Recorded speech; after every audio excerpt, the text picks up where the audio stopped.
Okay, let's jump right in. We're doing a deep dive today based on some material you shared looking at the psychology of financial freedom.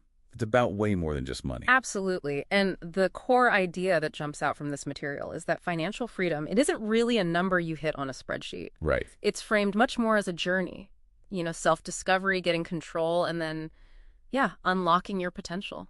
So our mission here is to unpack what that beyond the money part really means based on what we've read. Let's start where the sources say you have to start, the mindset shift. Yeah, this is presented as foundational. It's not just like thinking positively. It's about actively reframing what financial freedom even is. Okay. How so?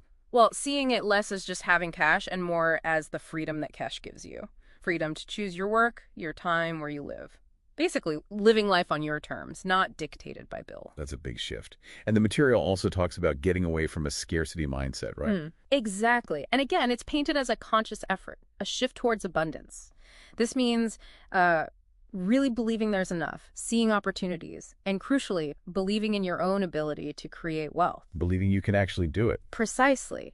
The sources suggest that internal belief has to come first before the external results show up. And gratitude plays a role here too. Huh. Contentment.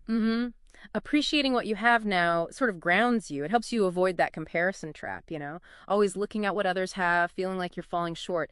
Gratitude apparently strengthens that abundance view. Okay, so if mindset's the bedrock, the material then talks about taking control, the power of control. Yeah, this is where the mindset turns into action. Things like budgeting, saving consistently, smart investing.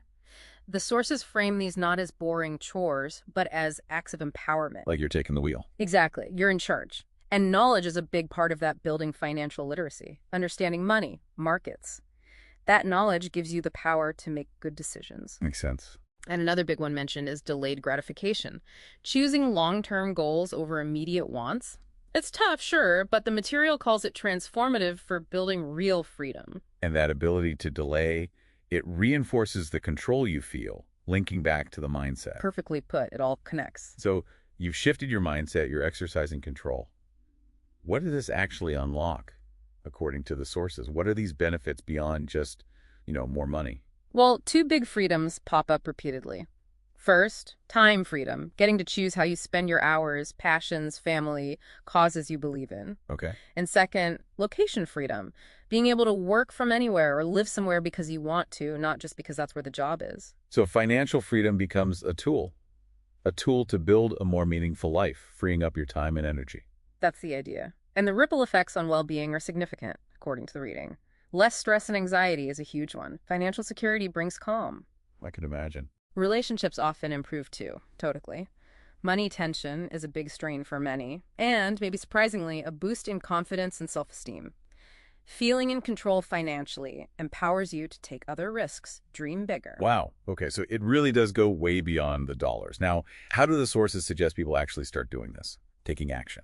It breaks down into practical steps. First, setting realistic financial goals, breaking down big dreams into smaller, manageable chunks. Momentum. Right. Small wins matter.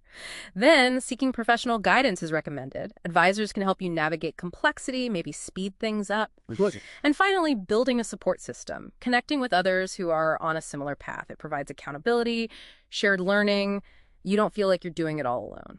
So this deep dive, really drawing from the material you shared, it shows this psychology of financial freedom. It's holistic. It's mindset, it's control, it's action, all working together to build not just wealth, but a life with more purpose and choice. Which leads nicely to a final thought for you, the listener. If this path involves the psychological and the practical, as the sources lay out, which area feels like the most important starting point, or maybe the biggest hurdle for you right now? Is it the mindset shift, gaining that sense of control, or taking those first concrete action steps? Something to mull over.